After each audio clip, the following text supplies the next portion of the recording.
It's not sexy to talk about budgeting, living below your means, save now for a better tomorrow, act your wage. It is very sexy to talk about the flashiness of life, how spending on credit cards, spending on trips, spending on cars, houses, beautiful beaches, you posting constantly on social media. But talking about budgeting, it's not really that sexy. To get a firm grip on living frugal is setting up a good budget. You have to know how much money you bring in and what you're spending out. And exactly on what? Emergency fund. What happens if you would have lost your job today? How long could you survive without a paycheck? It's always a good idea to keep 3 to 6 months of your expenses in a high yield savings account. Ally, and you'll see, you can Google it and you'll find a bunch of accounts. Now that the Fed has raised interest rates, now banks are paying higher interest. Not the big banks, not your Bank of America or Chase, but online banks would be paying you way higher interest on that. Life will throw curveballs at you, and how are you going to react? If you have 3 to 6 months of expenses saved up, whew, it's a breather. Being debt free, the freedom that comes with being debt free is tremendous. This is all, of course, besides having your mortgage, right? I'm talking about credit cards, car payment. No one's knocking at your door asking you, hey, you're 10 months late, 30 months, 30 days late on paying your credit card, especially with these high interest rates that these credit cards charge. I mean, some are up to 20 to 30% of interest. So is that trip really worth paying 30% on? The frugality. I currently own a 2006 Honda Pilot. It's amazing. It's paid in full. I purchased the car back in 2021 when the market went crazy. Just paid $4,000 for it. What I was leaning more into is getting something that had a lot of space in it. I was able to fit so much in there. It has amazing capacity. I saw an article that they're saying the average car payment right now is $700 per month. That's pretty high. It doesn't have the latest technology. It was built in 2006, but it gets me from point A to point B. Also, it's got a low profile, which I like about it as well. Road trips could fit 7 people. Trunk space is pretty big. I mean, I can pretty much fit the whole way there. I'm 5'10". When it comes to moving, not only, yes, of course, gotta get a U-Haul, but also this car can fit so much in it. It's absurd how much it can. The only expenses I've had with this Honda Pilot have been replacing the timing belt, the spark plugs.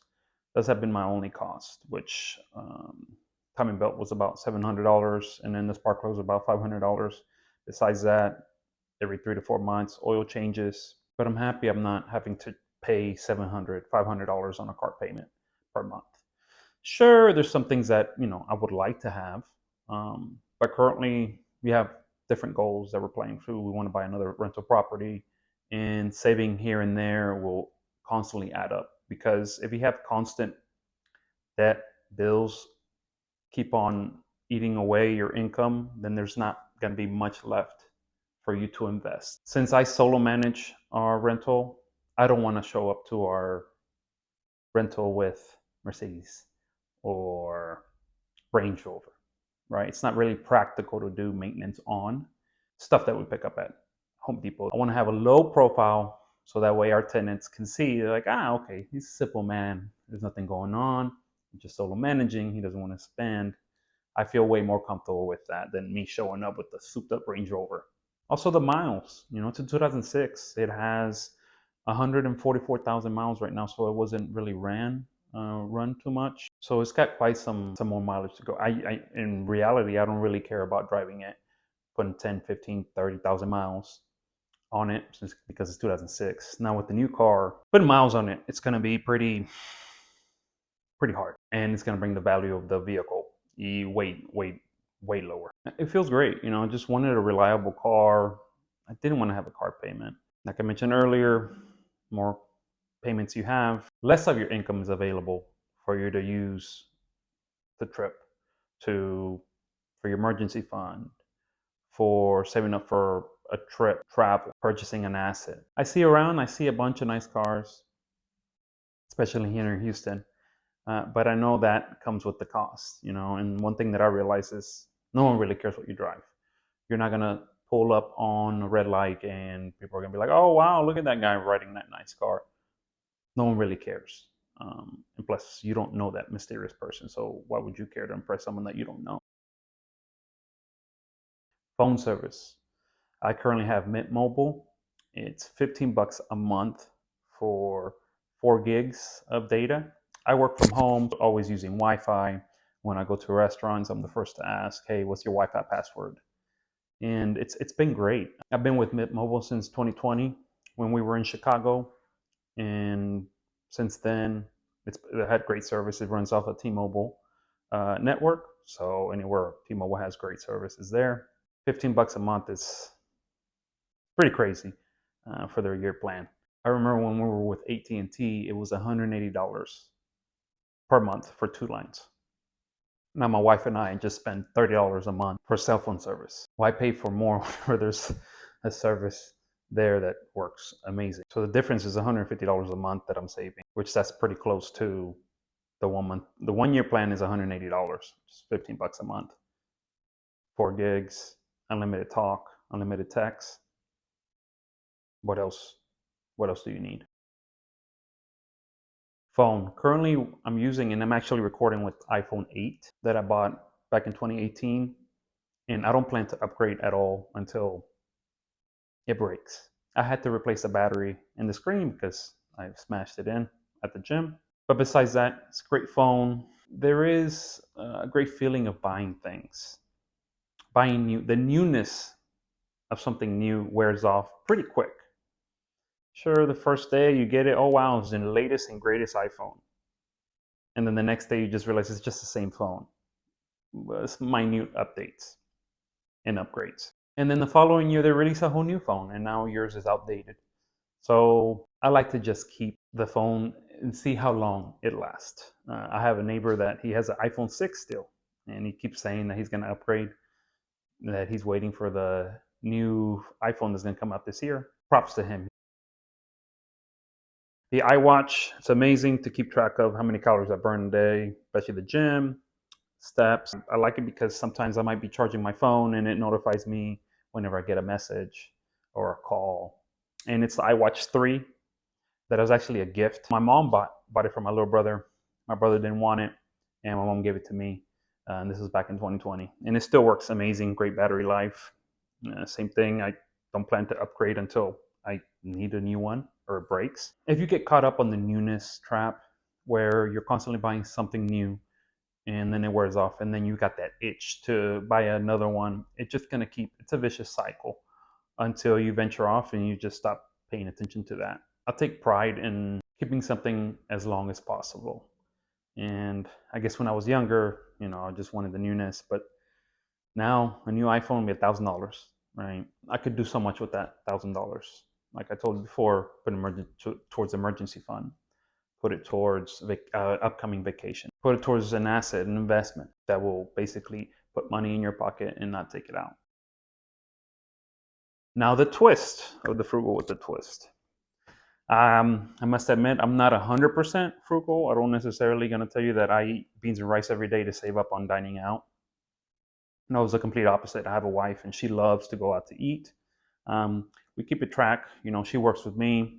I work with her. It's a give and compromise when it comes to a marriage. She knows that I like saving money and we're on the same map as well on that. But she's not as aggressive with me, and I mean, we can't just be eating beans and rice every day, right? We love eating at home. It's basically the healthiest way. We hardly eat out except for once a week when we go and splurge on a really good dinner um, every Friday or Saturday night. And sometimes, you know, we might go out twice a week, but usually we just go out once a week. We don't order food. You'll be noticing pretty quick once you go through your budget that dining out's one of the big items. What I realized is we all got a money down. On some things, our money down is turned down that we don't really care about. For example, me, like I discussed earlier, cars, cell phone, and cell phone service. It's like my money down is up on a couple other things. For example, my health is I realize if I take care of myself, most of the expenses when it comes to health comes down, right? I haven't been to the hospital in 5, 6 years.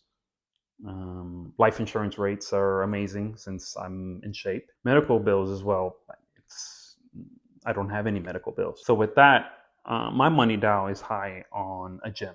I currently go to a CrossFit here in Houston, and it's $160 a month. My wife and I go, and I've realized that I can go to a gym membership and pay maybe 30, $40 a month, but I'm not going to push myself as much as I am if the coach or somebody's watching me and pushing me and writing workouts out. When it comes to me, I tend to just work on things that I'm already good at and avoid things that I'm not. So that's not going to be so efficient. I've been going to this CrossFit gym for 2 months now, and it's already a big difference.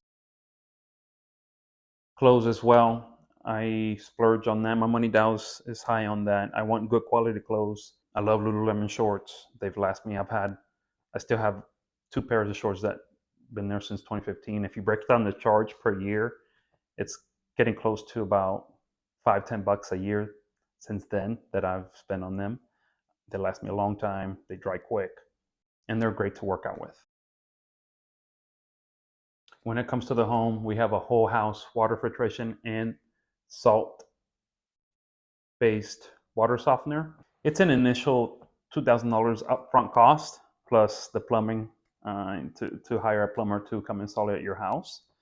But we've had it for 7 months now, and it's amazing. I 100% recommend it.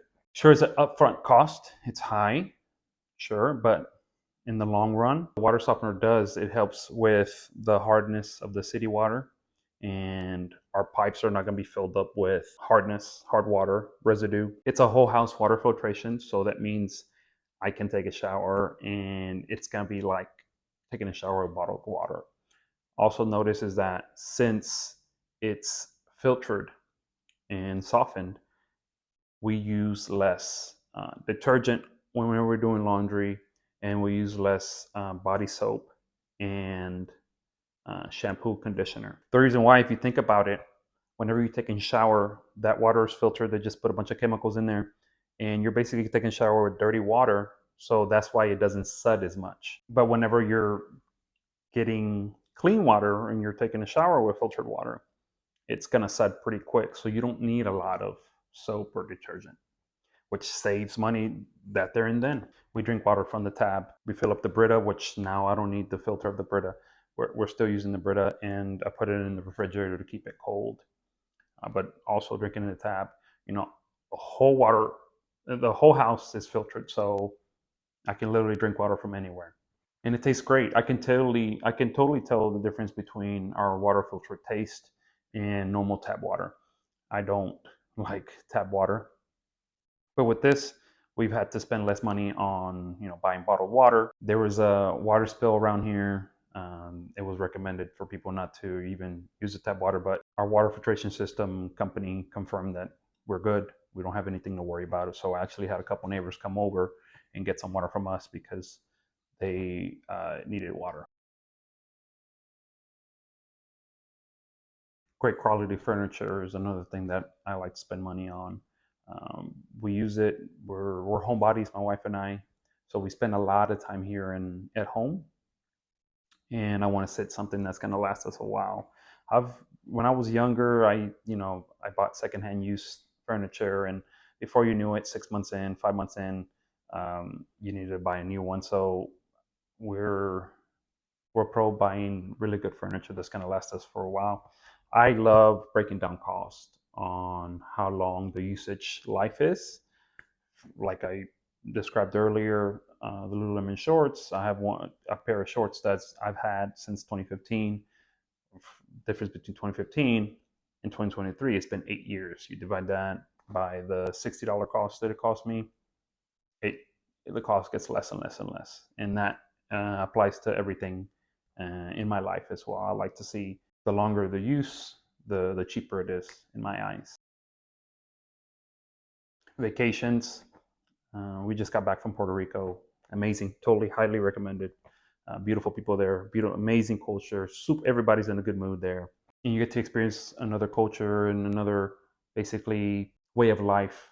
Um, I love going somewhere and just absorbing the culture there, food, talking to the locals, getting to know that better place through the eyes of the locals. I want to order their food, what they have available there, their cuisine, instead of ordering a burger, right? And now I've found a new food that I like, and I'm looking here in the Houston area to see if there's any Puerto Rican cuisine that I can go pick up some food, because I definitely loved it. I'm a big fan of reggaeton, so I know all the reggaetons are artists are from there. Mainly, most of them is from there. So I was hoping I was going to see maybe Bad Bunny walking by in San Juan, but uh, he wasn't there. But I love just going there and just engulfing myself in that, and the music, the cuisine, the way of life there. It's very laid back culture. Everybody's in a good mood. I'm envious of that. It's times where I'm not in a good mood, most times than not. But Puerto Ricans seem to be always in a good mood. And the way they speak Spanish, it's the way they sing it, it's very sweet. They say papi, mami a lot. They're very sweet on the way they speak Spanish. Just going and exploring the other world, it's like I notice whenever I'm away from home, um, and experience a whole different culture, I come back amazed and learning a whole new side of life, and discussing with people from that part of the world. Come back and I miss home, and I come back and I see where we live in a whole different perspective. And whenever I run into a Puerto Rican, or wherever I go next, I'd be like, hey, I went to San Juan, I went to Fajardo, which, by the way, the beaches are amazing there. Why be frugal? Why sacrifice? Why live below your means? Why act your wage? Why not try to keep up with the Joneses? Being frugal allows you to have actual cash that you can actually use to pay for travel, instead of using your credit cards to pay, and then you come back and you have a financial hangover, per se, of, oh, here comes the credit card bill coming up, and are you going to be able to pay in full, or are you going to have to make payments? And then there it goes, 20%, and takes you 6-9 months to pay it off, or even more with that. I have a friend that told me about one of their friends that they know. That couple went to Japan, and from what they posted on Instagram, it seemed like a really, really good time. And he talked to them, be like, hey, so how did you do it? How'd you end up in Japan? They said, well, we're still praying on the credit card, and it's been 9 months, and we still got a bit to go. They said they regretted it. Through the years,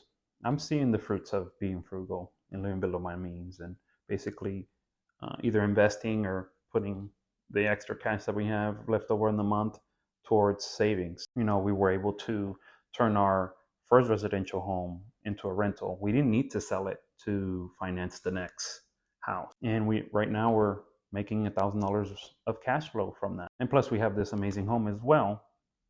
And we're looking forward to purchase and acquire other assets as well.